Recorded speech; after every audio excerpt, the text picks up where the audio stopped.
Está começando mais um programa, Momentos Espirituais, produzido pela equipe de comunicação do Centro Espírita Paulo de Tarso, Vinhedo.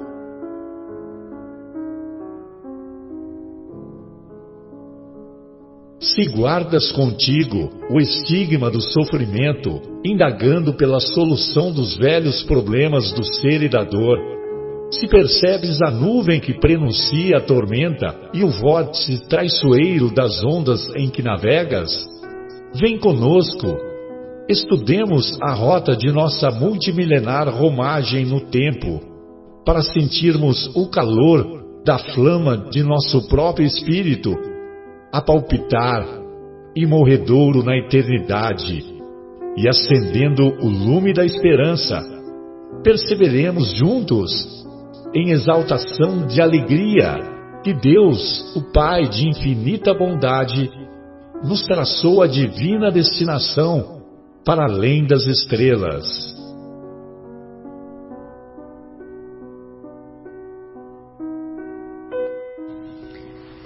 Boa noite a todos. Iniciamos mais uma edição do programa Momentos Espirituais. Hoje, 6 de março de 2020, estamos na agradável companhia da nossa querida Fátima, do nosso Guilherme, da nossa querida Sônia, e hoje estudaremos na primeira parte do nosso programa, o capítulo 5º de O Evangelho segundo o Espiritismo, capítulo intitulado Bem-aventurados os aflitos.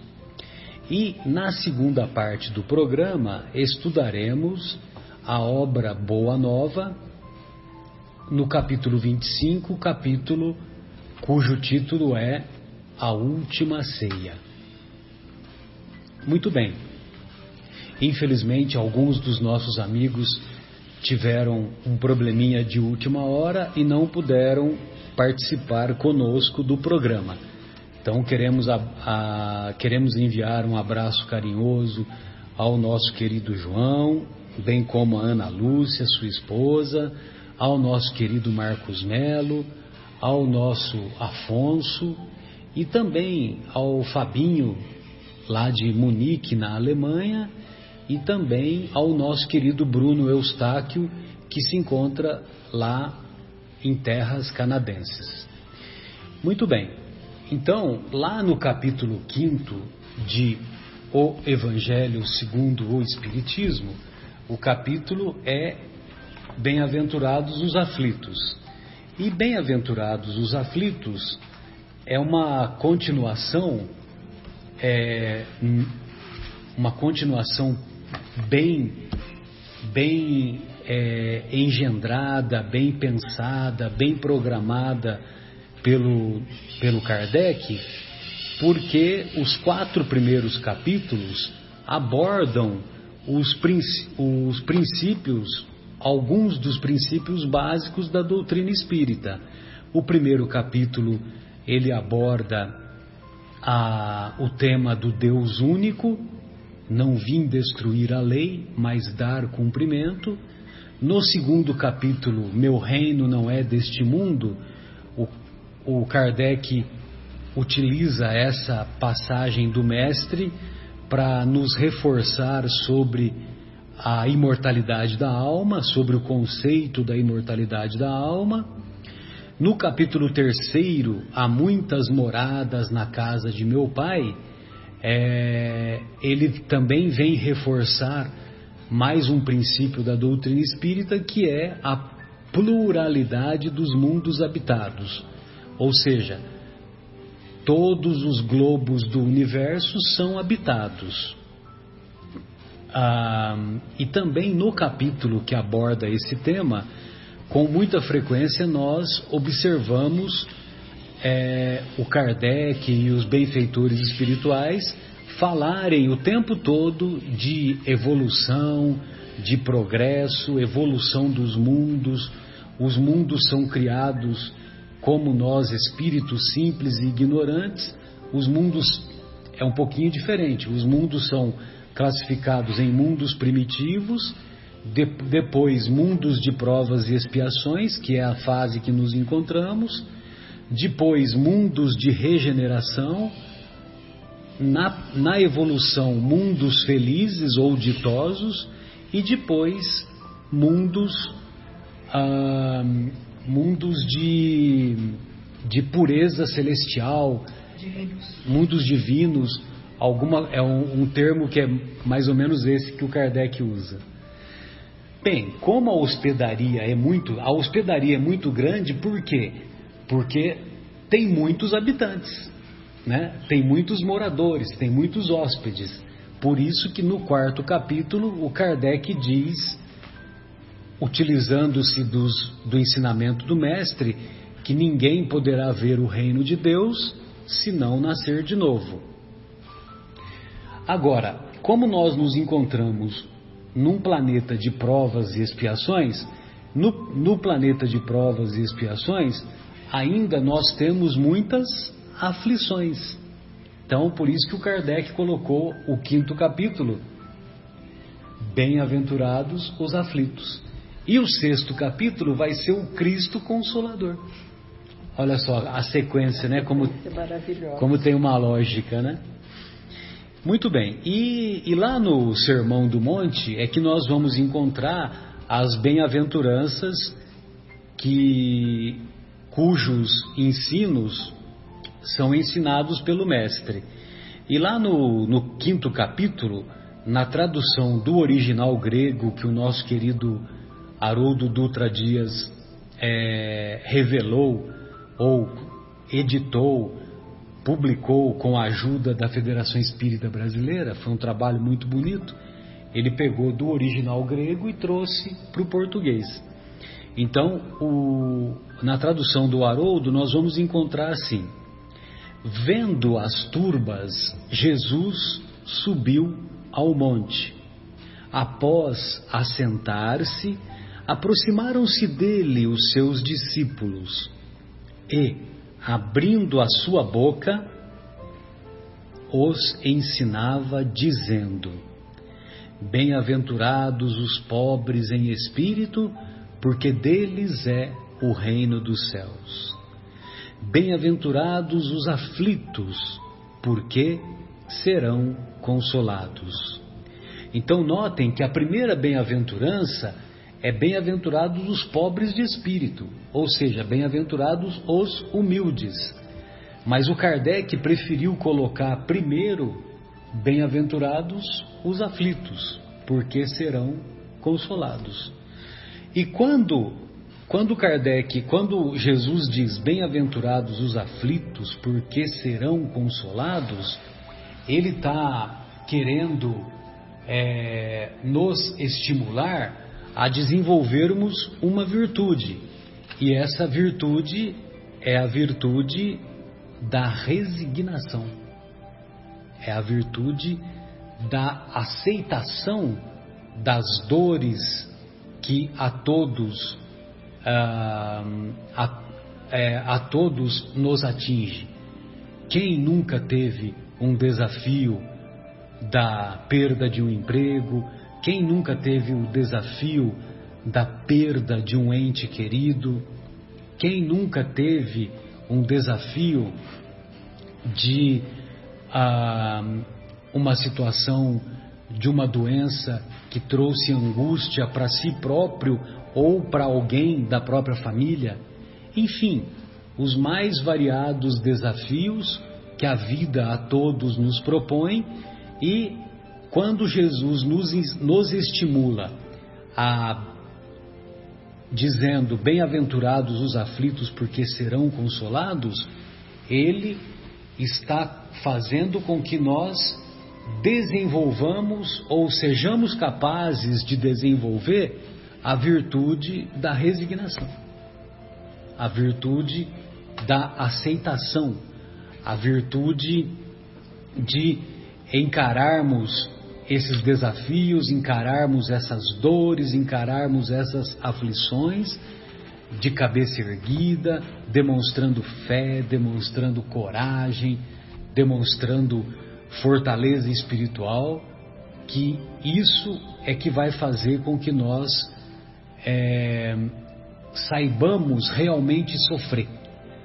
Aquele expositor, o Simão Pedro, lá de Minas Gerais, ele é um expositor muito bacana, e então ele costuma dizer que muitos dizem que espírita gosta de sofrer, mas na verdade espírita não gosta de sofrer, mas quando sofre, sofre com gosto.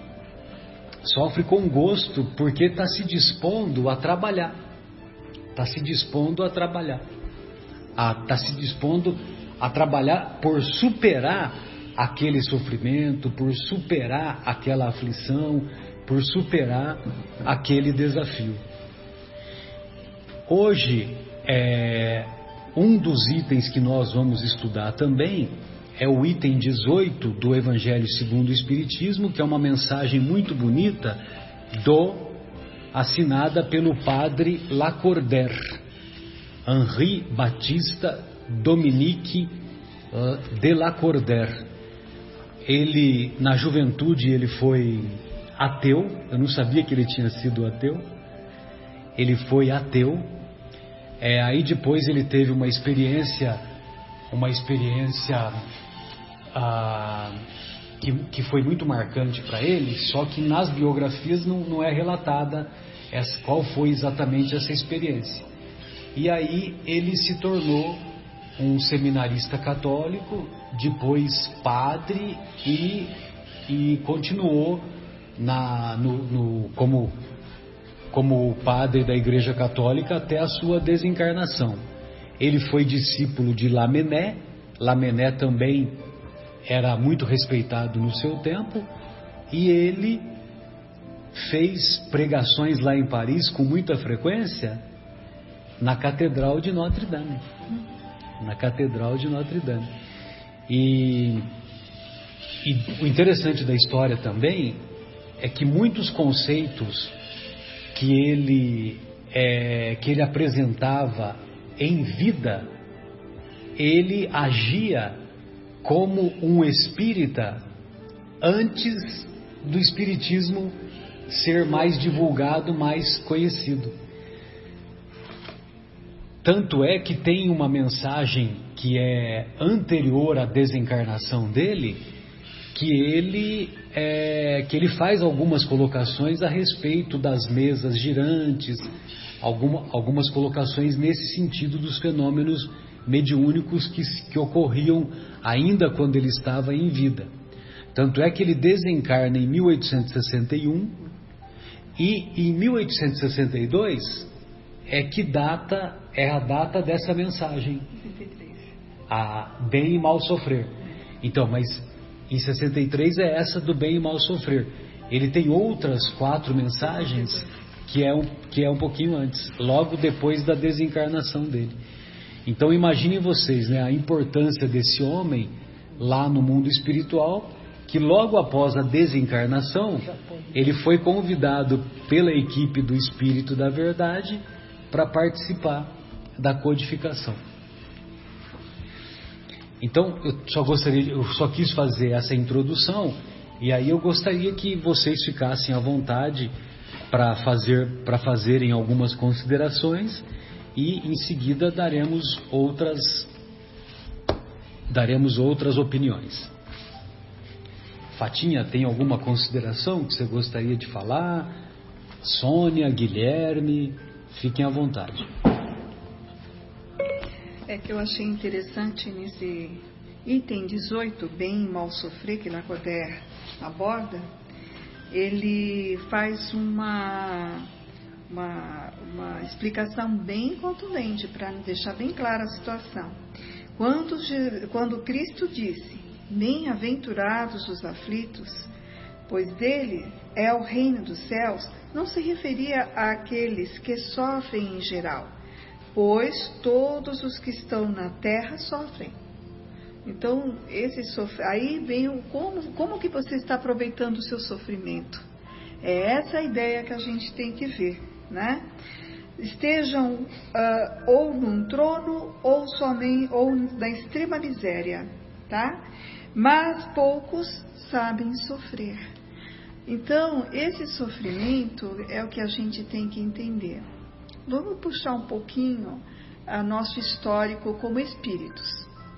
Estamos aqui encarnados e não é a primeira vez que chegamos nesse planeta, passando por provas e expiações, porque é um planeta cujo o conteúdo e a prática é exatamente esse, provas e expiações, e nós estamos aqui nesse momento sofrendo uma das provas que temos que passar, ou expiações que temos que passar, que em sua grande parte foi programada por nós mesmos.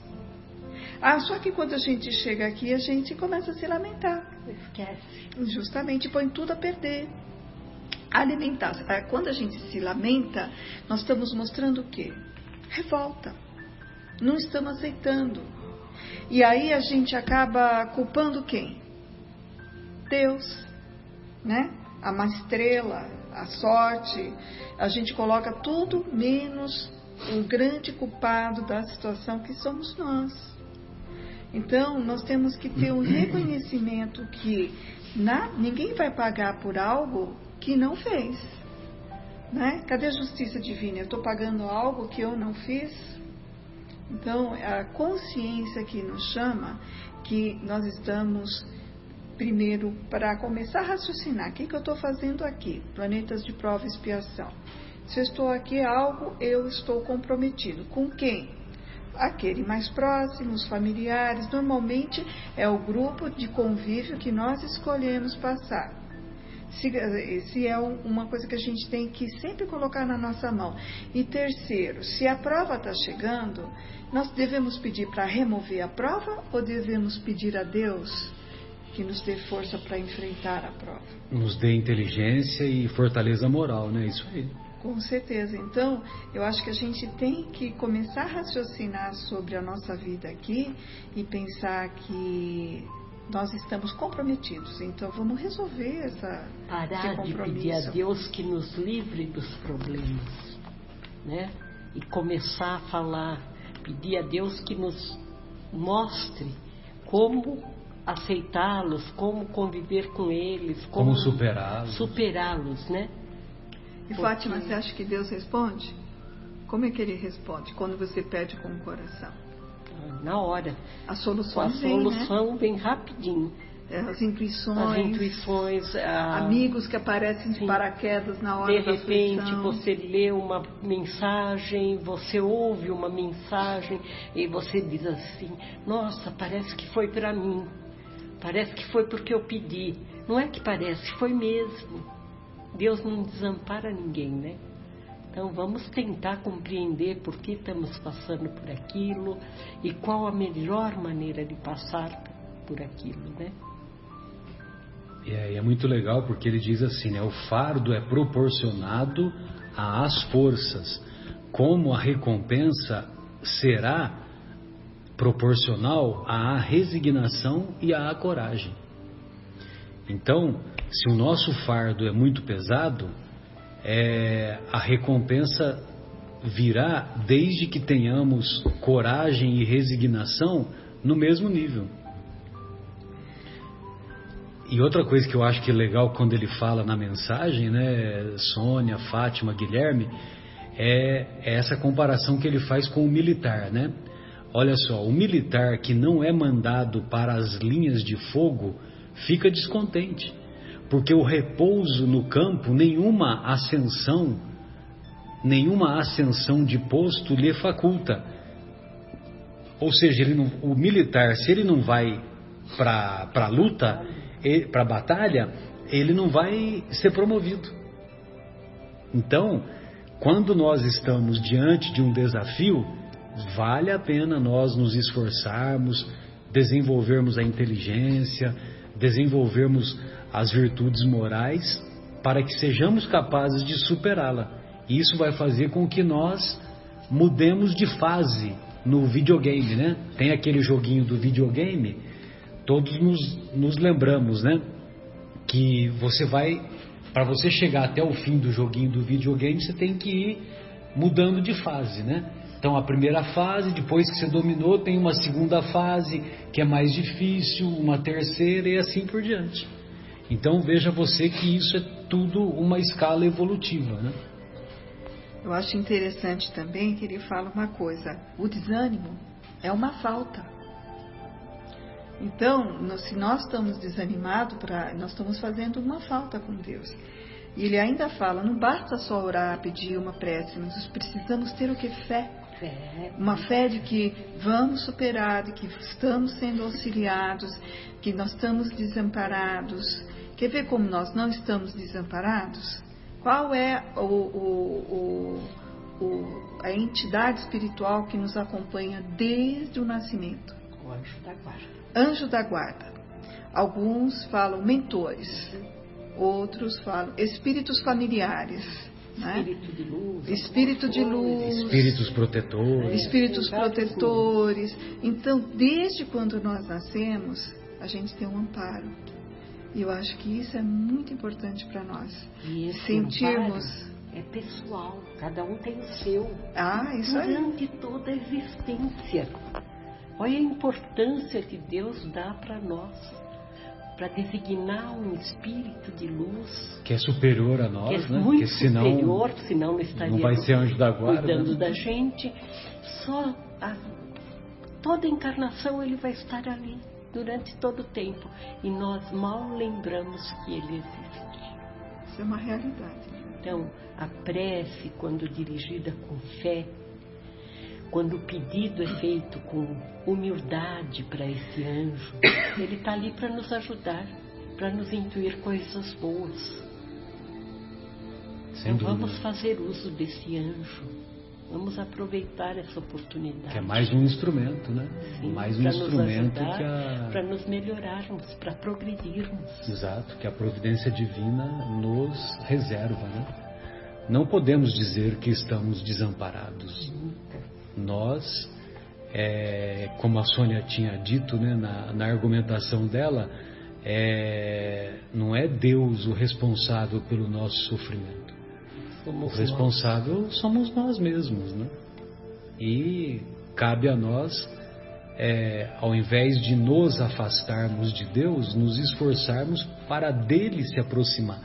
Porque quando nós caminhamos na direção dele, nós até nos sentimos melhores no nosso mundo íntimo, sentimos uma paz íntima, sentimos-nos mais encorajados, mais fortalecidos. Agora, quando dele nos afastamos, aí o sentimento é oposto. E você falou um negócio aí, Marcelo, que o desafio é proporcional a... Como é que é? Não tinha um proporcional aí? Tem, era um pouquinho que eu já te falo. O fardo é proporcional... O fardo é proporcionado às forças, como a recompensa ou será a resignação e a coragem. Uhum. E eu percebo que a gente tem, e me incluo nisso, a gente tem aquela coisa de olhar para uma pessoa que está passando por alguma dificuldade maior e falar assim: eu não teria forças para aguentar o que você está passando, né? Até a hora que a gente ganha de presente uma coisa igual ou pior. E a gente olha e fala assim: bom, consegui, vou encarar, né? E eu estou me lembrando aqui de uma coisa que está acontecendo no mundo inteiro, que a gente está passando pelo coronavírus do Covid-19, ou seja, já é 19ª versão do corona, né? Porque o vírus é mutante. Porque ele é mutante. E enquanto estava só na China, a gente estava assim: tá só na China, eles estão construindo um hospital em 10 dias, a coisa vai ser estancada lá. Começou a espalhar um pouquinho e a gente, por enquanto tá lá na Itália, tá lá. Daqui a pouco veio para Vinhedo no Brasil, né? Não foi nem para... Foi ali Valinhos, Vinhedo, foi... Caramba, peraí. Então é bem possível que a gente até possa pegar, calma aí. São 1,5% de mortalidade, o que é que eu posso fazer para me prevenir? Quer dizer, já virou uma realidade, eu já estou me preparando para encarar aquilo. Já está, né? Desinfetando as mãos. Desinfetando as mãos para tentar evitar pegar, mas a chance de pegar é relativamente grande, né? Então, assim, eu acho que a gente tem isso. A gente fica o tempo todo achando que, eu não vou aguentar. Não vai chegar, a hora que vira realidade, sei lá como, a gente cria força e vai para cima, né? E enfrenta, né? E você sabe que essas provas todas, simplesmente é para testar a nossa fé. Está aqui. É a resolução desse capítulo, né? Quando vos atinge um motivo de dor ou de contrariedade, esforçai-vos para superar isso. E quando chegardes a dominar os ataques da impaciência, da raiva ou do desespero, podeis dizer com justa satisfação: fui o mais forte. Bem-aventurados os aflitos pode traduzir-se assim: bem-aventurados aqueles que têm ocasião de provar a sua fé. De provar, de mostrar a sua fé, sua firmeza, sua perseverança e sua submissão à vontade de Deus. Isso mesmo. Porque terão centuplicada a alegria que lhes falta na terra. Porque depois do trabalho virá o repouso. É maravilhosa, né? Essa frase do finalzinho do Lacordaire é demais. O espírito que consegue, a pessoa que consegue passar com resignação, sem lamentação, todas as peripécias, ele é considerado, ele entra no plano espiritual como espírito completista. É a denominação que eles dão. Aquele que conseguiu completar a sua tarefa, a sua missão.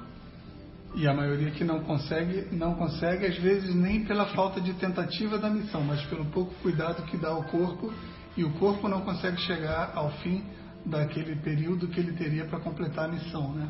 Como foi o caso do próprio André Luiz, né? E é verdade, nós temos uma missão. Ele abreviou, né, a sua estada. Olha, você falou uma coisa muito interessante.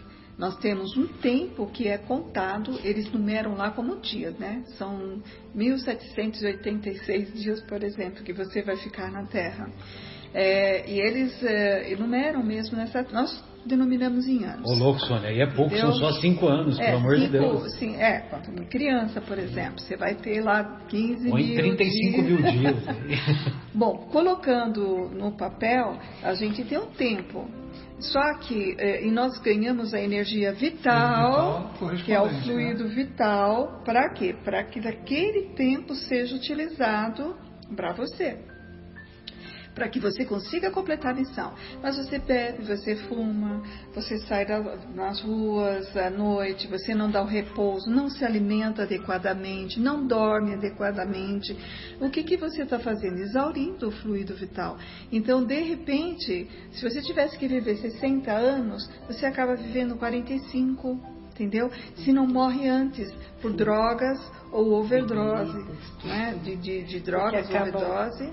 Com a bebida, com o as fogo, bebidas, com a droga, acaba adquirindo doenças que te levam antes da hora. Justamente. Prevista, e aí você perdeu toda uma oportunidade de reencarnação, porque não é fácil você montar, é uma espécie de um teatro, né? Você tem que pôr a família que você precisa, pai, mãe, irmãos, né? Os amigos que você precisa passar, os adversários que você precisa conviver, às vezes estão dentro da família, às vezes podem estar fora, e de repente até a esposa que já nasceu, que seria a sua esposa no final, entendeu? Então a gente tem toda essa complexidade, joga-se tudo nessa oportunidade, por isso que leva muito tempo para reencarnar, porque tem que juntar todo mundo outra vez numa próxima situação, né? E a aceitação também. Quem vai aceitar ser seu pai, sua mãe? Porque tudo é um trabalho feito em conjunto. É verdade. Não é simplesmente eu resolvi nascer, eu vou nascer naquela família. Precisa ver se os que estão lá vão aceitar. É tudo um trabalho feito junto. É muito difícil reencarnar, né? A gente vê muito assim. Eu não pedi para nascer. Foi você que me pôs no mundo e joga toda a culpa e a responsabilidade do pai. Eu cansei de ouvir isso. Você pediu sim. E pediu implorando. E pediu para que a mãe e o pai pudessem te receber novamente. Então você não sabe o quanto que você tem que agradecer ao compromisso do casal que se uniu e aceitou você a vir outra vez, né? Com seus filhos. Ou então a gente diz, né? Olha, eu não pedi para nascer no Brasil. Meu lugar não é aqui. Meu lugar é na França, nos castelos elegantes, aquela coisa toda. Nasci no lugar errado. Nasci no lugar errado, né?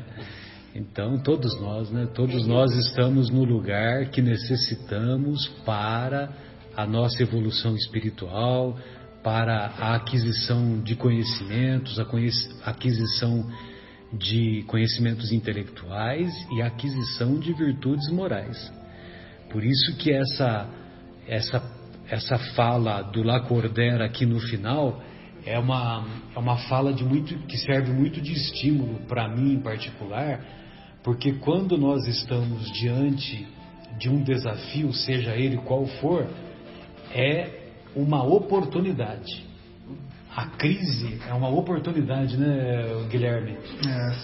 Até já que a gente está falando do coronavírus que veio da China, na China se escreve a mesma grafia, é a mesma palavra, que significa crise e oportunidade, né? É a mesma grafia? É a mesma escrita, é a mesma palavra que quer dizer crise e oportunidade. Interessante. Exatamente. E engraçado que... Eu falei de propósito porque eu sabia disso, mas eu não sabia que ele ia falar. Mas enquanto encarnados, a gente está falando que enquanto encarnados a gente pensa assim, puxa, está acontecendo aquilo com aquela pessoa e eu acho que eu não aguentaria, né? Eu imagino que nós, quando estamos no plano espiritual, enquanto espíritos, a gente fala assim, eu não aguentaria encarnar na Etiópia para viver aquilo ali sem saneamento básico, sem comida. Também é a mesma coisa, né? Mas assim, de repente é o que a gente precisa. Olha, na próxima encarnação é lá mesmo que você vai. Não, pelo amor de Deus, pumba, fui. Você vai acordar lá e boa, você vai dar um jeito de fazer a tua missão do jeito que der. De se adaptar, né? De se adaptar à nova situação. Né? Exato. Eu acho que quando a gente não conhece o bom e o conforto melhor, e só conhece como a miséria, que é a referência única, então você acaba acostumando, o espírito acaba acostumando com aquela situação. Apesar de dar aquela sensação de tristeza e uma sensação de falta de alguma coisa, angústia, né? Que é uma angústia de que eu perdi méritos, né? Se eu estou aqui, eu perdi méritos. É o que acontece com os ilados de capela quando vieram reencarnar, né? Começar a pôr as populações humanoides aqui no nosso planeta, e foram vários estágios, vários momentos, né? O livro fala que os exilados, eles olhavam para o céu e contemplavam a abóbada celeste, todos aqueles planetas, e traziam uma saudade, uma melancolia. Não sabiam por quê, mas que tinham perdido alguma coisa, como se tivesse perdido, e perderam mesmo, né? É o paraíso perdido. É o paraíso que eles tinham, de um planeta totalmente desenvolvido, equipado, com qualificação, com estudos, com conforto, né? E de repente eles voltam aqui numa situação quase ou tão pior quanto a Etiópia, né? E sabe quem são eles? Os arianos. Quem são os arianos? Nós. Os capelinos, somos nós, né? Então, somos nós, né? Porque são os arianos, eles dividiram. Uma parte ficou na Índia, outra parte foi para a Europa. E muitos de nós somos descendentes de europeus. É verdade. E somos esqueci o adjetivo agora, mas assim, os que estão ainda aqui batendo cabeça, que alguns já foram embora, né? Alguns já foram. Os do Antigo Egito já voltaram, né? Então, porque são os arianos, os judeus e os egípcios. É que os arianos se subdividiu, né? Indo-europeus, né? Uma parte ficou na Índia e outra parte foi para a Europa. Oriente e Ocidente. Ele diz que não regredimos. De fato, quem ficou não é que regrediu, que desceu para algum. Não, simplesmente não subiu, né? Se manteve no mesmo estágio. Exato. Então é aí a nossa luta, o que nós devemos trabalhar para não continuarmos no mesmo patamar que estamos. Estacionados, né? Quando estacionamos, estamos regredindo, né? Na verdade. Embora não existe retrocesso. Isso. Mas nós paramos de progredir. E quando paramos de progredir, infelizmente, é um retrocesso.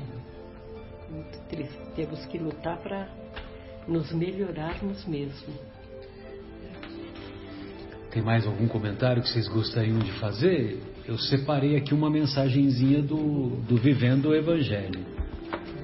É a mensagem, está na página 131 do primeiro volume, uma mensagem intitulada Aceitação. Fatinha, achou aí? Então, essa mensagem Aceitação, que é da obra Vivendo o Evangelho, é uma mensagem do André Luiz, psicografada pelo Toninho Baduí. Então ele diz assim: aceitação. Aceitação é sinônimo de resignação. Então eu escolhi essa mensagem porque quando Jesus nos convida, bem-aventurados os aflitos, porque serão consolados, ele está nos estimulando a desenvolver a resignação, a aceitação. Então ele diz assim, o André Luiz diz assim: a doença é difícil, mas você se cura. A situação é crítica, mas você resolve. O trabalho é duro, mas você realiza. O objetivo é árduo, mas você alcança. A viagem é longa, mas você chega.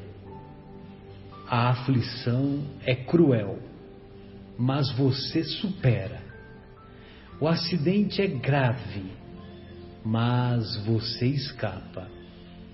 A travessia é árdua, mas você consegue atravessá-la.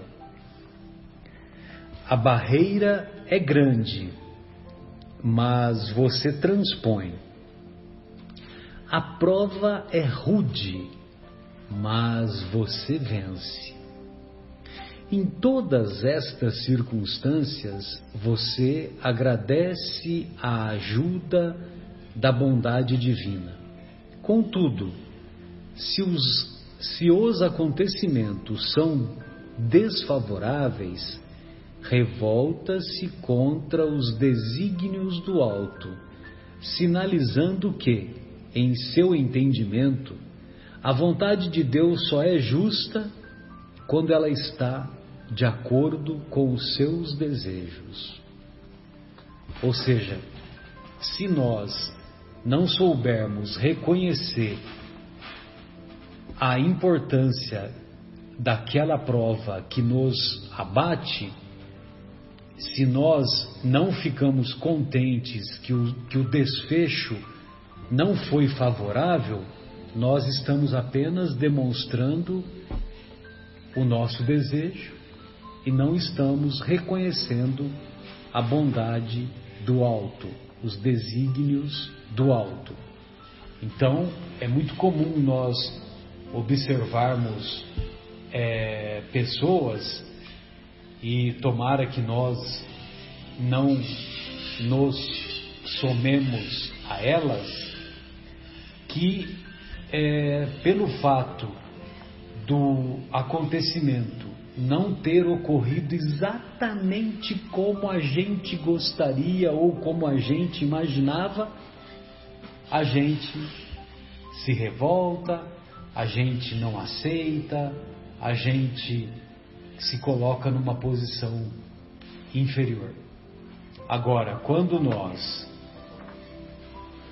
superamos a doença, a situação crítica, o trabalho duro, o objetivo árduo e superamos esses desafios, isso sim é estarmos em acordo com a resignação, estarmos em acordo com a aceitação. Tem uma complementação na seguinte que fala assim: não duvide, pois, da justiça de Deus. A derrota, embora o gosto amargo do fracasso, é sempre lição útil que lhe permite mais adiante conquistar os louros da vitória. Sem dúvida. É uma complementação para... Sem dúvida. Muito bem escolhido, se nós formos olhando em cada mensagem, complementa uma, complementa a outra. Sem mas dúvida. não duvidar da justiça de Deus, que Deus jamais faria alguma coisa para nos prejudicar. Por isso, o teste da fé. Sim.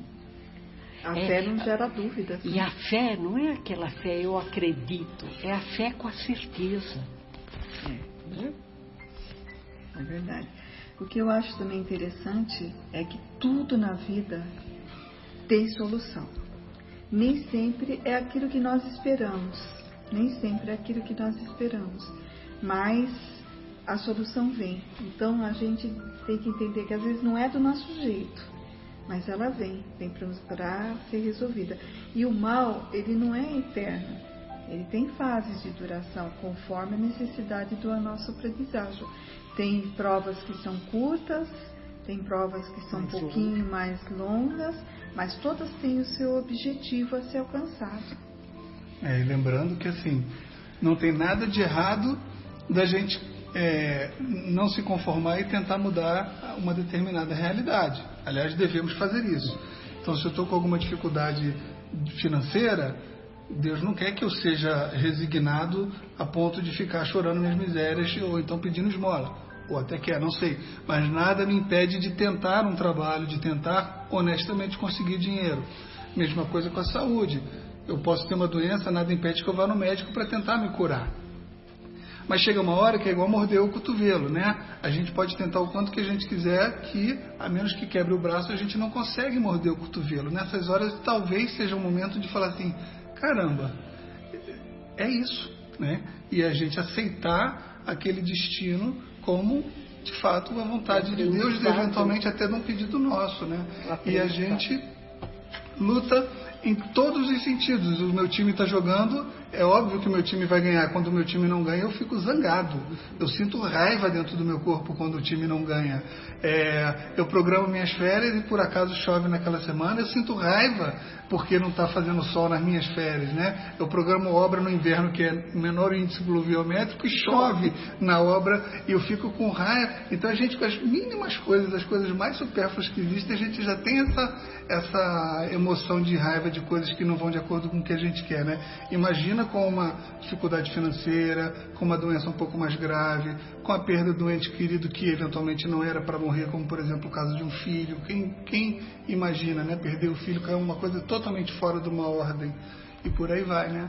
Então é isso, a gente tem que saber a hora que está tentando morder o cotovelo e parar, né? Os estimados ouvintes não puderam ver o gesto que o Guilherme fez, porque toda vez que ele falava que ele sentia raiva, ele apontava para o estômago e para o intestino, né? E é curioso isso, né, Guilherme? Porque é muito comum hoje, cada vez a gente observa com mais frequência, e eu posso dizer de mim mesmo, tem uma síndrome que tem sido muito frequente, que é a síndrome do intestino irritável e do cólon irritável. Então, síndrome do intestino e síndrome do cólon irritável. Então, muitas vezes, e essa síndrome, os pesquisadores não encontram causa nenhuma, né? Porque a causa não é uma causa física, é uma causa de ordem psicoemocional. Então, tanto é que os tratamentos que existem é para diminuir os sintomas, mas não tem um tratamento específico que vai lá, é um vírus o causador, então vamos fazer um remédio ou uma vacina para o vírus e acabar. É uma bactéria, vai lá e usa o antibiótico próprio, não é isso. Aí é um conjunto de tratamentos, né? Sendo que o principal deles é a terapia psicológica. Educação mental. Exatamente. Ou seja, a partir do momento que você fica em paz consigo próprio, que você fica equilibrado, bom, você acompanha muito isso no seu trabalho, né? Aí há uma estabilização do quadro, né? O intestino deixa de ser igual ao dono, deixa de ser irritável. Só para pegar um gancho, né?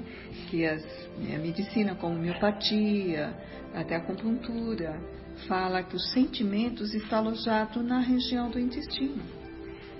algum sofrimento que você passa, angústia, é ele que absorve, é ele que acaba gerindo ou não digerindo as angústias e esse processo. Então o intestino, ele é o segundo cérebro do nosso organismo, né?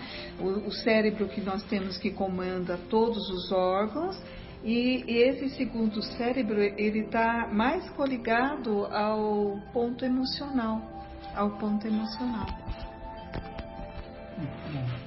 Pois não, Gui. É incrível, né? A gente sabe muito, por mais evoluída que a medicina esteja, a gente ainda sabe muito pouco do corpo, do cérebro especificamente, né? Não sei se é verdade, mas a gente estava falando, outro dia eu ouvi falar que uma pessoa que recebe transplante de órgão, eventualmente começa a ter memórias e lembranças de coisas que aconteceram na vida da pessoa que foi a doadora. Aí eu já não sei se é mito ou se tem alguma verdade por detrás, né? Mas tem alguns estudos, Tem verdade por detrás, porque no começo permitia-se que o suicida doasse órgãos. E hoje não mais permite. Não mais é permitido. E por isso? Sem dúvida. Por causa de relatos que ocorreram depois. Então, mortes violentas, acidente e tal, não tem problema. Agora, morte causada por suicídio não é considerado doador. Cara, eu não sabia disso. Bem, então, tem mais algum comentário? Nós poderíamos então desfechar essa primeira parte e retornaremos em seguida com a segunda parte do nosso programa, estudando a obra Boa Nova. Até já!